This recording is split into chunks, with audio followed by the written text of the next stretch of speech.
fire! As The Last of Us filter in, we've got another wonderful speaker here, Eric Weaver, correct? And he's going to be talking about an interesting topic. I've got lots of questions for you already because I've dabbled in a little bit of this concept, but he's talking about blockchain and food in particular as far as the supply chain goes. So utilizing blockchain technology to help with this supply chain and the inherent problems with it.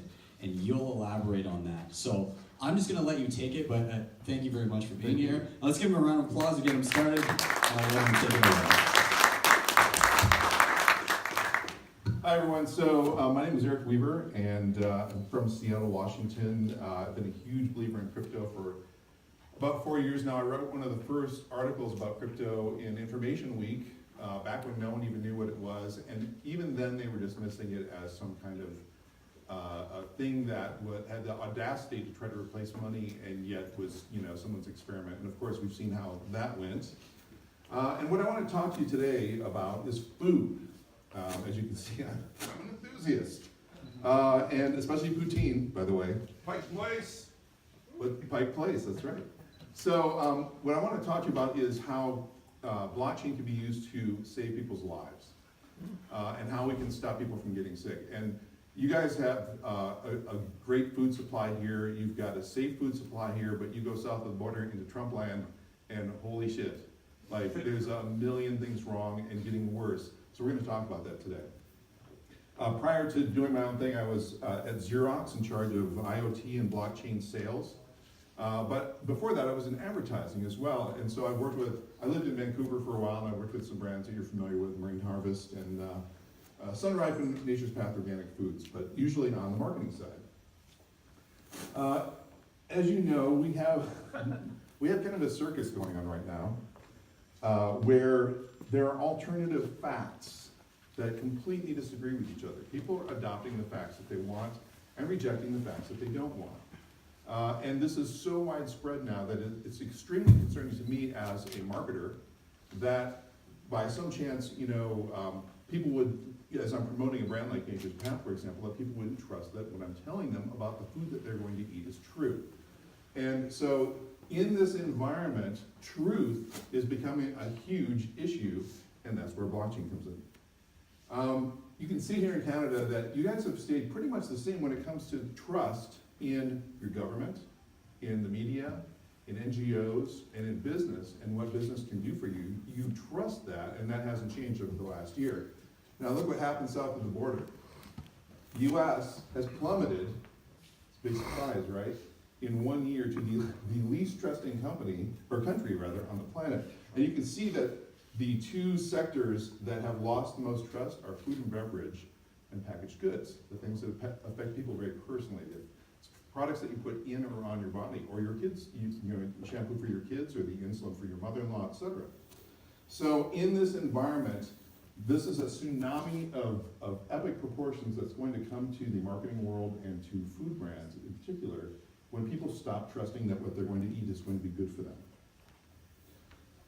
This is an incident at Domino's Pizza a few years back where it was one of the first videos on YouTube where some employees put cheese in their nose and put it into the sandwiches and shipped them out and farted on the sandwiches and on the pizzas and just basically defiled the food and sent it out the door. Both those people thankfully went to jail. But that was the first time that we really started to worry about what's happening at our restaurants that we eat at on a regular basis, that we trust to watch out for us. How many of you believe that the Canada Organic Certification is a marketing gimmick only? Okay, interesting, very interesting. In the States, 74% of all consumers believe that.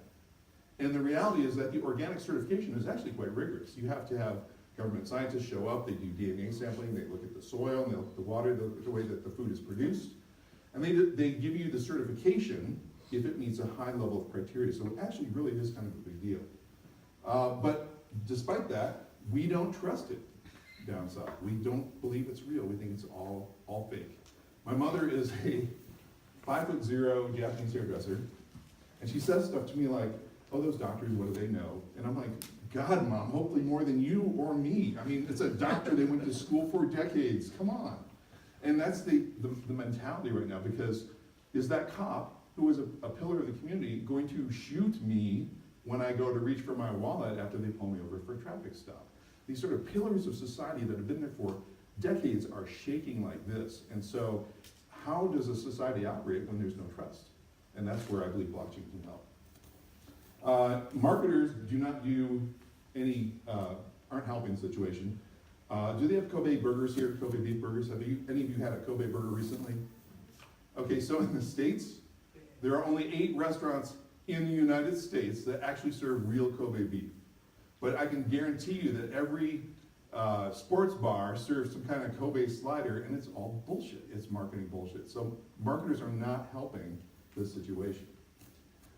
And it's going to get worse. This year, there are going to be 5 big issues that cause more problems. One is traceability. One is the complexity in the food chain. We've got widespread fraud. There are growing contamination issues and recalls, and our governance, our security blanket for protecting our food is disappearing. Number 1 is traceability.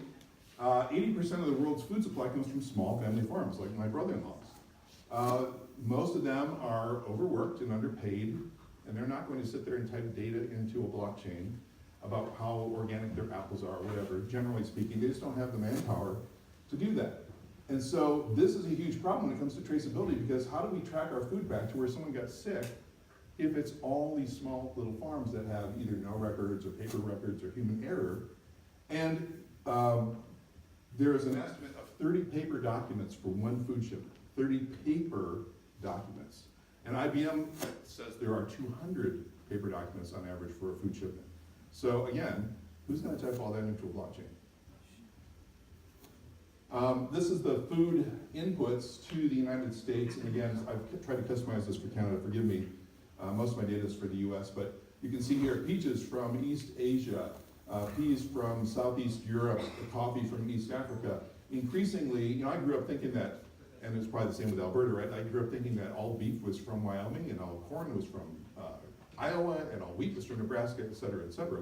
We have this myth that we tell ourselves about where our food comes from, and that the farmers all check it for safety and there's no broken glass in anything that got shipped out, et cetera. Well, as we're shipping food across these borders, and especially when there's 70% of our seafood and 35% of our produce is imported, guess what? It has to pass through different inspection teams, it has to pass through different customs. And again, what's involved? Paper. Amazing amounts of paper. So we, tracking back, again, someone gets really sick or people die from food poisoning, how do you track it back fast enough? That's a huge issue. Here's the other problem. Let's say that Costco orders 100,000 head of lettuce from a different country. So they put it on the ship and it comes over. Well, they're doing their agile planning and all that stuff, and they say, well, for the month of October, we really only need 10,000 head of lettuce. Oh wait, maybe 20,000. So they'll change the PO an average of 7 times the purchase order while it's en route. And then when it lands at the dock, guess what happens? 75% of all of our food gets thrown away. So we're scolded constantly that we're terrible at wasting food, and generally speaking, we're not great at not wasting food. But a lot of the stuff that happens before it even gets to the store. And it's because of all the complexity and the paperwork, et cetera. And then there's fraud. Brazil's biggest food companies, which ship beef to Canada, by the way, JBS and another one, BRF, the executives, the inspectors, and even government officials like the Minister of Health were all jailed in Brazil last year for food fraud. They were selling us contaminated beef, rotting beef, and they were using bleach and cardboard and formaldehyde to get rid of the slime. This is why they didn't put me after lunch, by the way. But how gross is that? And then they're putting a fresh date on that meat and shipping it to us. And it didn't just stop last year. It continued to be an issue with poultry this year. So this is a systemic thing that goes up in this government, according to the news reports, if you believe them, all the way to the top. And it's a huge issue, these big companies paying off politicians to sort of look the other way when old beef, expired beef, rotting beef was sold. Here's another thing, this isn't just about food. Other products that you put around your bodies, beauty products. Look at the packaging. It is exact. between the fake products and the real products. And the only thing that's different, they've got the packaging down so good, these counterfeiters, that the only thing different is the bristle on that mascara brush. And if you go to our Bartels, our sort of pharmacies in the United States, this stuff is all over the shelves. 40% of all the shampoo and makeup at our pharmacies is counterfeit. And when you talk to, if you search for counterfeit shampoo or counterfeit makeup, your mind will be blown about how big this problem is. So, and for example, Paul Mitchell, the head of Paul Mitchell's, the credit director says, if you see that stuff there and it says Paul Mitchell, that's not ours. And oh look, they put a nice shiny little IoT sticker on there to win our trust. And it's all complete BS. So this is a huge problem. It's costing these brands billions of dollars, these counterfeit products. And you can see in the background there, whoa, hello. You can see in the background there that this is a counterfeit makeup factory overseas, and it's just basically talcum powder and color and rat feces. Win. And again, do a Google search for counterfeit makeup, you'll be blown away because that is an issue. Now this is heart medicine. How many of you think the one on the left is the real one? How many of you think the one on the right is the real one? That's a trick question. No, it's not. The one on the right is the real one. So this is Lipitor for high blood pressure, high cholesterol. This one pisses me off. This is insulin that might get prescribed to your grandmother or your mother-in-law.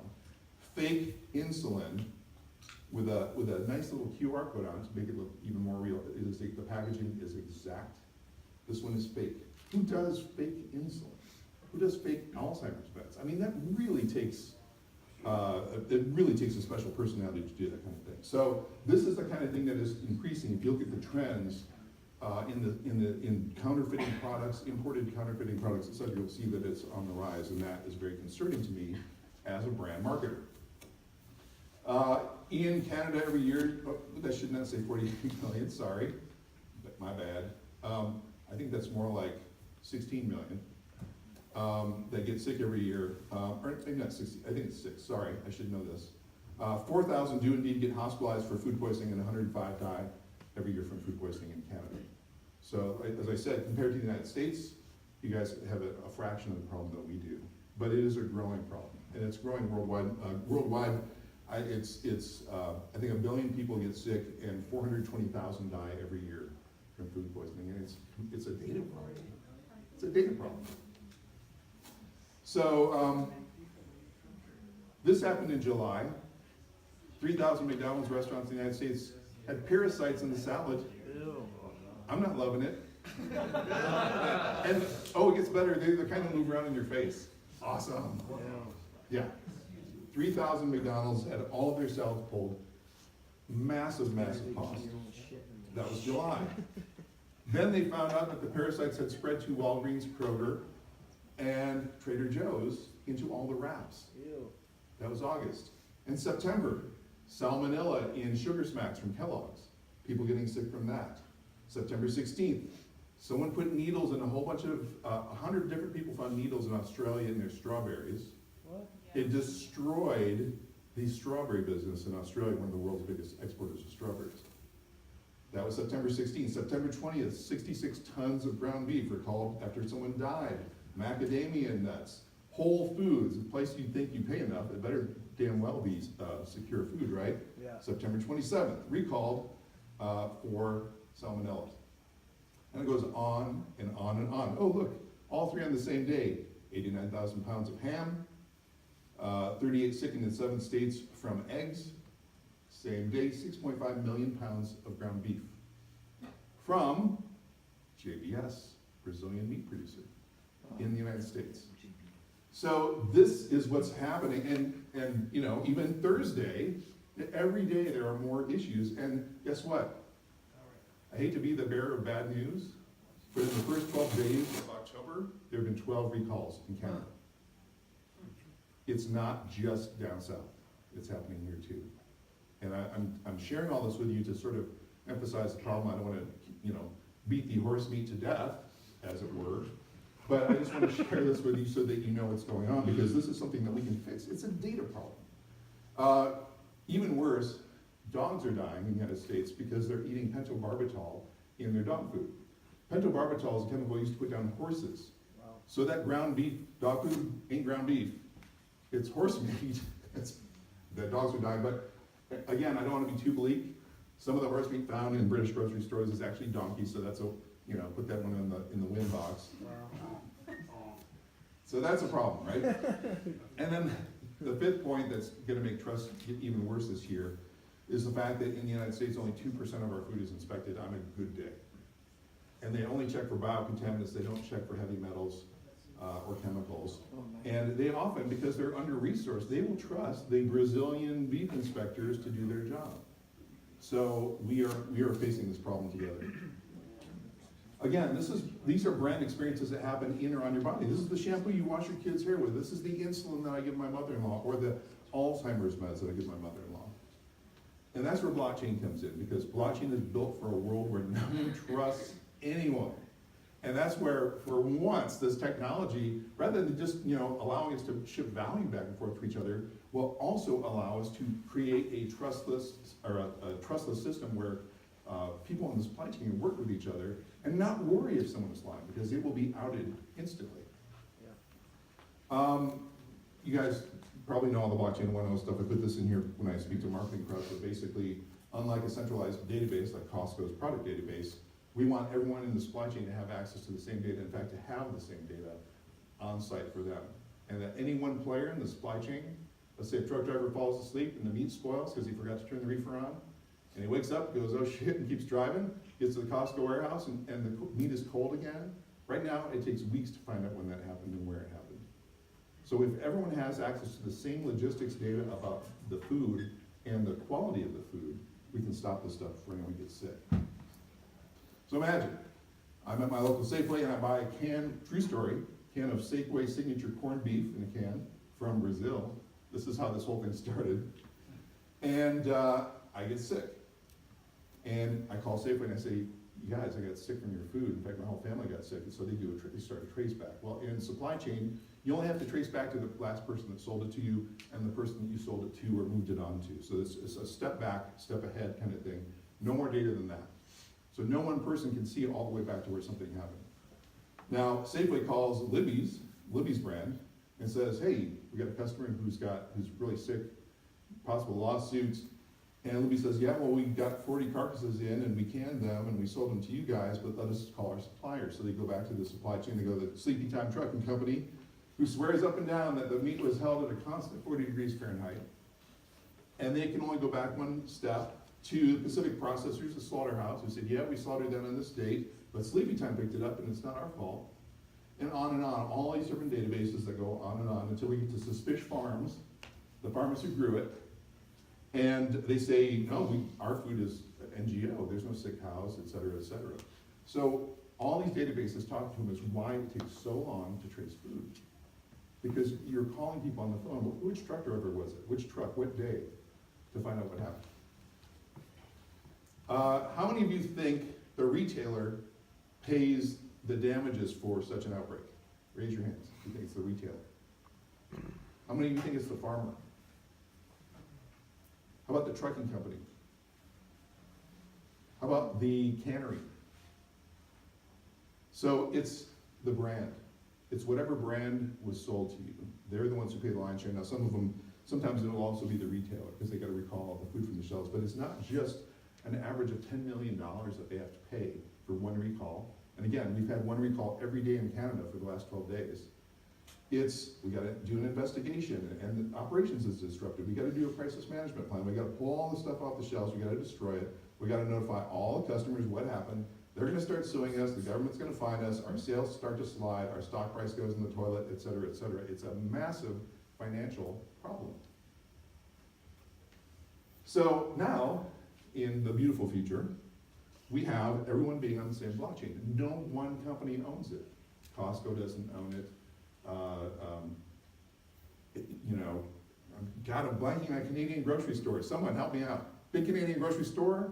Superstore. Sobeys, yes. So imagine Sobeys doesn't own it. No one owns it, right? Super Value. but they all have the same data. And so any one of them, like you're the truck driver, and you swear to God that nothing happened, what if we stored the temperature on the blockchain? The truck driver can defend, the company can defend itself against an accusation by Sobeys that they screwed up. So, oops, sorry about that. So we now have a trend, those of you who follow the blockchain for enterprise space, all these startups are trying to do blockchain for food. Let's put it all on the blockchain. That's great. Yes, let's put it on the blockchain. But what about garbage in, garbage out? What if the farmer lies and you get garbage in the blockchain?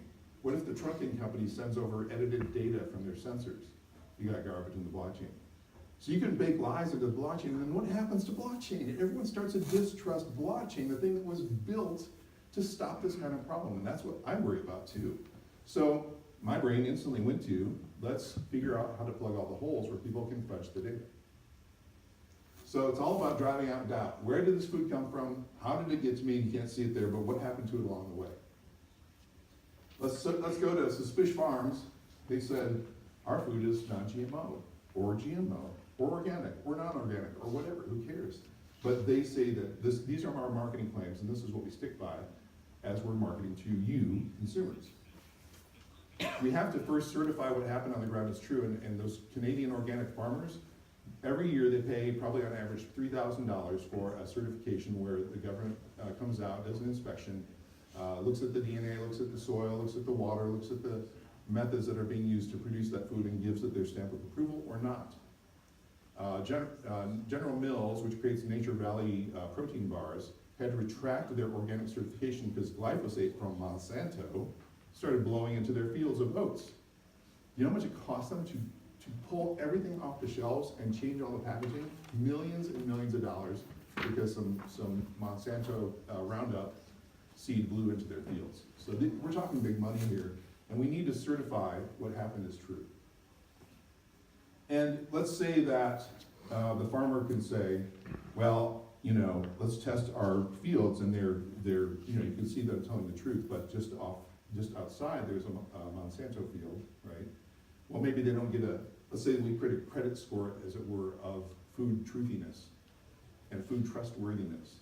So we may not give them a 100% score because there's this opportunity for something to go sideways next door. And then how a product gets to you.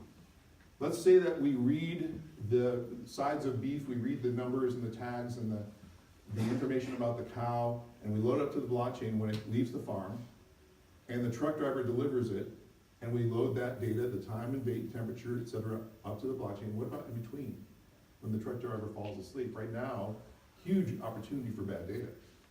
So IoT sensors, like what we made at Xerox, are the solution for this, because now they're being printed and ending up as like 10 times cheaper than a typical IoT sensor. So you'll see, you know, plastic credit card size things used. Fisheries will crate up a bunch of fish on ice, and they'll throw this $100 sensor in there to radio the temperature over time. But these printed sensors are, you know, like $10 or $5. So it makes the economics work to track more and more granular stuff. So imagine this is a bag of milk from Bangladesh.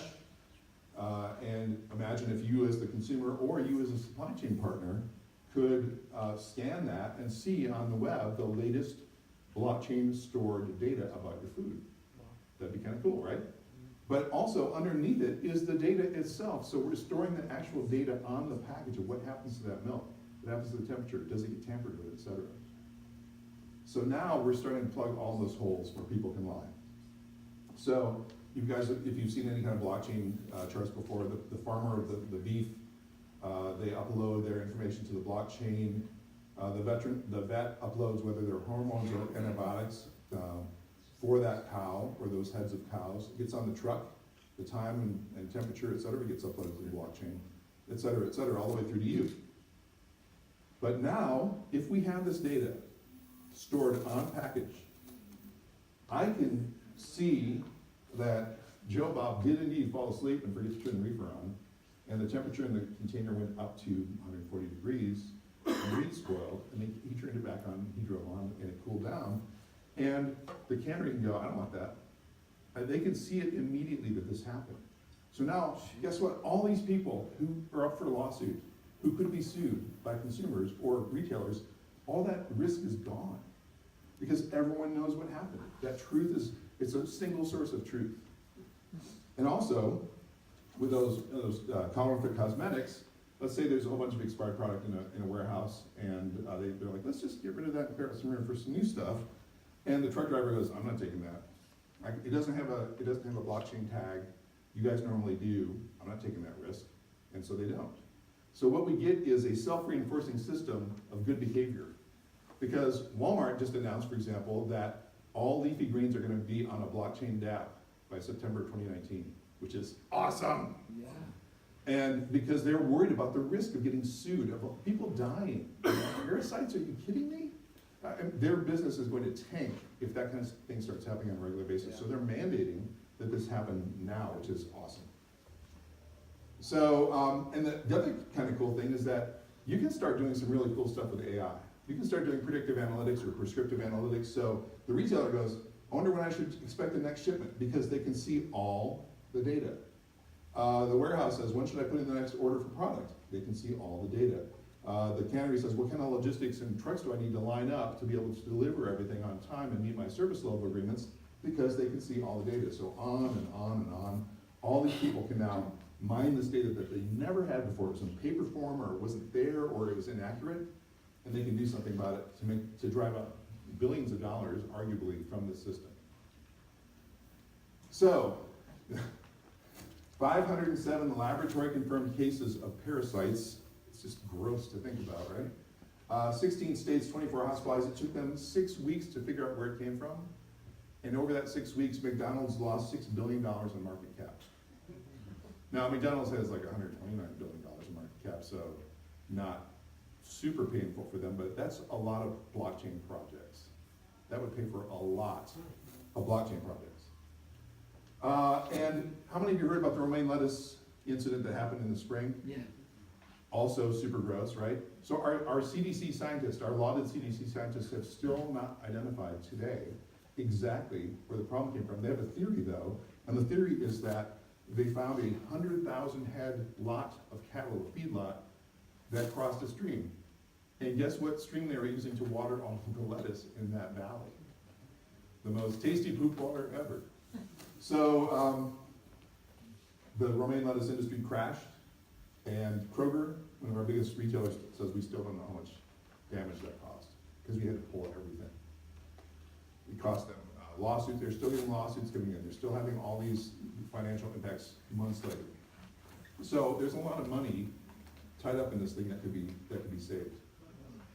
And again, as I mentioned, Walmart says this is happening, get over it, which made me very excited, because this is what we're going to help them with. And with someone like Walmart making this happen, it's going to happen. Now, if this was two dudes and some technology, not going to happen. But with Walmart mandating it, it's a different story.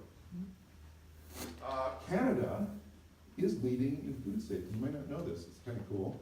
We're partnering with these guys. This is McMaster University. We're talking to them about commercializing this technology. They've created a 1-inch square piece of plastic, see-through, that you put on top of the meat, and then you shrink wrap it like beef, And they figured out how to create DNA ink that's invisible, that when it detects E. coli bacteria, it instantly turns red.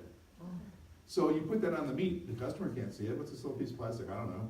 But if something happens to the beef, it instantly turns red and says, don't eat me, E. coli found, E. coli present.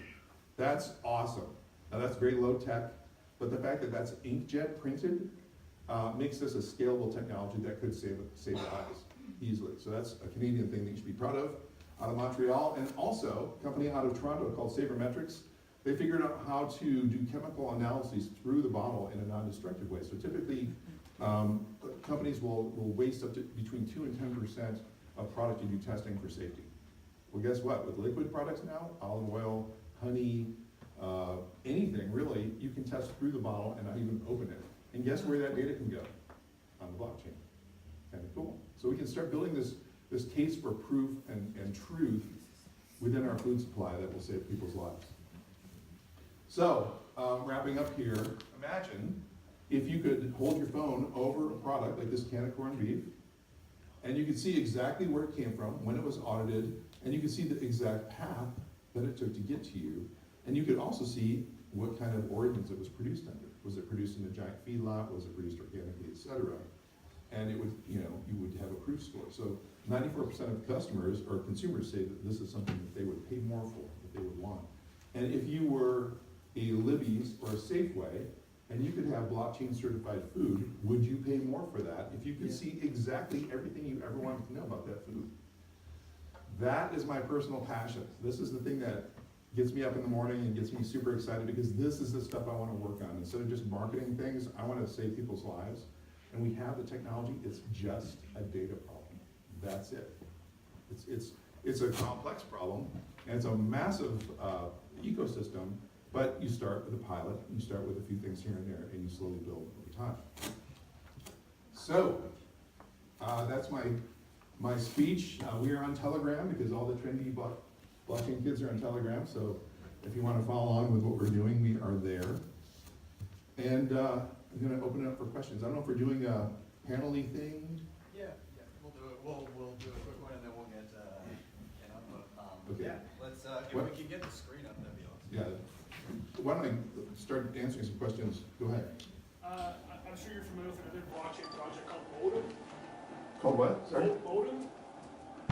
Oh, yeah. Very similar to what you guys are doing. How do you differ? I know they're tailored more to pharmaceuticals, but I know they do talk about produce and other things as well that you can track on the blockchain. How does your company differ from what they're already doing? So right now, this thing is boiling the ocean.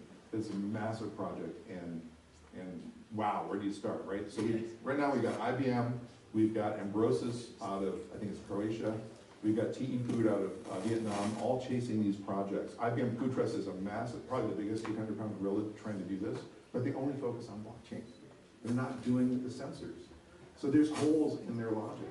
That's what we're hoping to fill. So pharma is arguably a more lucrative area because the price points on those products that we showed are way higher. But it's not, I don't have the subject matter expertise in pharma to launch that thing. So it's, rather than trying to boil the ocean, we're trying to just start plugging holes where we can right now. I've got a question for you. Yes. And I've been wanting to ask this. So I'm always trying to look for the weakest points of a system. Like what could go wrong and how do you fix it? So you were talking about how, you know, garbage in, garbage out. If somebody puts something in the blockchain that's not factual, then you know, the blockchain is only as good as the inputs of data.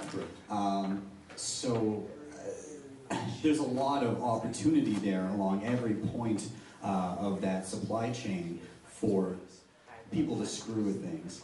And so, like, the one that struck me the most was, in the end, the consumer gets their product and they see, oh, I can scan this to see the life of this product. Well, what's to stop a merchant from just duplicating the labels and slapping it on an entire shipment of the same product? There's no way they can duplicate those printed electronics because they're not commodity things you can buy off the shelf. They're custom printed specifically for that particular food company. So fair point. And here's the thing, you guys, because I get this question all the time. Like, well, people can still futz with the system, right? They can, and yeah, absolutely. You know, they can switch labels or whatever. But is this 1,000 times better than what we have now? Yes. Yeah. You know, and is there any way to completely keep people honest? No. So that is a weakness in the system. But when people ask me that, I basically say we can make it better than it is right now by, you know, miles. And part of that is we're making sure that by using these printed electronics rather than your typical custom things you buy off the shelf, that they're very difficult to duplicate. Okay, cool. Michelle had a question, I think. Yeah, you just said that mute. Okay. Yeah. There's a question over here. Just kind of wondering, is there an opportunity to integrate with ISO? I mean, so many of these retailers, manufacturers, supply chain, they are certified. Is there an opportunity to educate from that level and go through the supply chain, from the logistics process standpoint? It's a great question, and it's difficult to tell the best place to start because we're all at the starting block. IBM, which has been running commercials in the States about their amazing blockchain for food, even that, they're at the same beginning starting blocks that we are. And the idea is, do you educate the consumers and lead the consumers to push the retailers and manufacturers to adopt it? Or do you wait for the Walmarts of the world to mandate it for their ecosystems? And I don't have the answer to that question. I don't know which is going to work best, but I think it's almost like if you can push both of those levers at the same time, there's a better chance. The RFID tagging has been happening for a long time with growers, farmers, strawberries, cabbage, like even into South America they've been doing it. And it's been the larger growers that have actually been mandating it. Maybe there's some lessons from that group with respect to RFID tagging, because it's different than what you're talking about, but it actually helps, through distribution to know, point of origin. And, from food to health, safety, that's only part of the equation, I realize, but we are talking about, procurement and supply chain at that level. What have they learned? And actually that has been happening now for like more than 10 years. Agreed. And the typical issue with that approach that has been our standard is that it's not granular enough. So for example, Godiva Chocolate approached me. When they use RFID tags on basically lots of chocolate. They can't go more granular than that because it costs too much. And even at that level, like there's a lot of stuff that can happen in a container on a ship, and so half the chocolate will melt and the other half is fine, and they don't find out about it until it gets to retail because the data is not granular enough. Now, we're not going to get down to the package level for a while until the price really drops. But in the short term, we can take those lessons from the RFID world, but actually get more data and more granular with it to just provide a better system. Just to finish off, there is an ISO certification at the grower level that they did leverage the RFID tagging at that point. So at that juncture where those two things came together, I think that's where the learning is. And I get the whole transportation because I think it stops once it actually gets picked up, like game's over at that point. But the buyers wanted to know, where is my stuff coming from? And there was some certifications done at that point. Yeah, I don't want to paint it as a bleak picture where nothing talks to each other. It's a fair point. But all the folks that we're talking to, supply chain, they're screaming for something like this because the systems are not interconnected.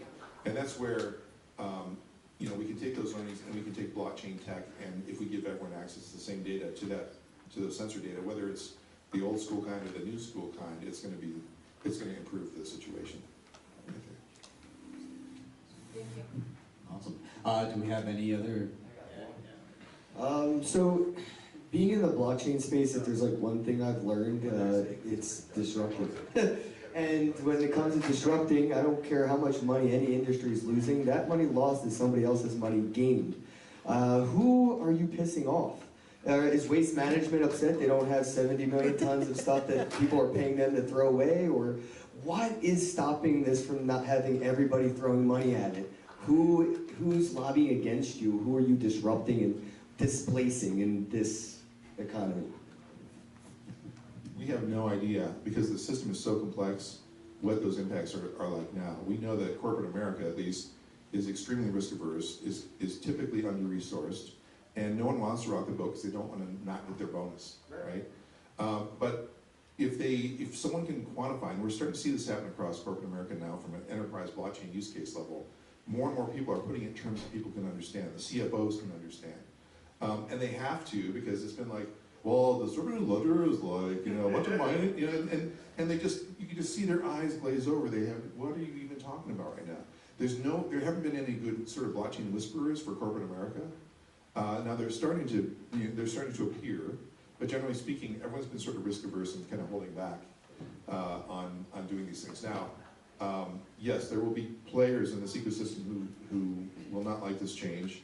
I've been a disruptor my entire career, and I can tell you right now that nothing puts a target on your back bigger than the title change agent, because no one wants to change, and the minute they get into an equilibrium, and some asshole like me comes along and tries to change everything. But the idea is that corporations, at least enterprises, will go where there is reduced risk, and right now we see the risk going up. So that's why Walmart is jumping on this mandate, because they want the risk to go down. That Domino's Pizza example, they had to take a $2 million insurance hit because they had to close a bunch of stores and the business just crashed and went through the floor for that one YouTube video. So $2 million, it's a lot of money that could go towards something like this that could help, prove where some stuff comes from. Awesome. Eric, I just want to say thank you for being here. You showed us a whole nother segment of this that we wouldn't even have seen. We're mind blown. Look at Kenny over here, I know it. Any other questions? Then we're going to bonus some Ken Bozak, you guys. Let's go in the middle. Go. All right, what's stopping your proprietary technology from becoming cheaper and more mass adopted? What's stopping? It's just the education. Nothing's really stopping it from No, becoming... like the sensors that you referred to earlier, that cost a certain amount now. What can be done to make that price go less? Like, is there a barrier? So the printing technology of printing the electronics is relatively new. It's about 2 years old. And, like for example, printing a tamper-proof sensor on a bottle. Like, so if someone cracks the seal on a bottle, $300 bottle of wine, we have to have a sensor that measures that. Or if they drain the wine out of a tiny hole in the bottom and replace it with a chuck or whatever, it happens a lot. So the sensor technology, for example, for that being embedded in a cork is really, really, really new. So we'll see the price continue to drop. Nothing's stopping it. It'll continue to get better. Go ahead back here, you in the middle. Is there truth that Ethereum is the preferred crypto for supply chain management? It's defaulted to that. And Hyperledger Fabric is kind of, because IBM is behind it, Hyperledger Fabric is kind of ended up as the generation 2 chain du jour.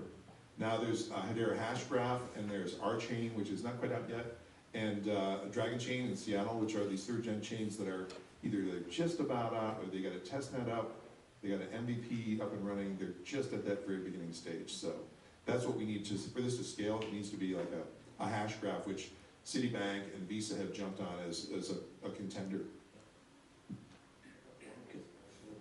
So does that make Ethereum the primary one at this time? Yes, but it's changing. So I'm going to make this a real me question, but I was wondering, are you looking at the cannabis industry to make sure that people are getting the right strain from the right supplier? Because medically speaking, it is very important to know exactly what you are getting and exactly from who, unlike the dispensaries now, where people don't have a clue what they're getting and everybody just thinks everybody's having a good time. So, true story, and I know that we're running here. So I went to a dispensary. Well, my wife went to a dispensary, and she has partaken in the past, and she brought me some edibles because I'm like, I don't want to smoke anything, I don't know. So she got me a couple of brownies, right? And the dude behind the counter said, he should eat, if he's never done it, he should eat 1.5 and then wait 20 minutes and eat the rest. Exactly.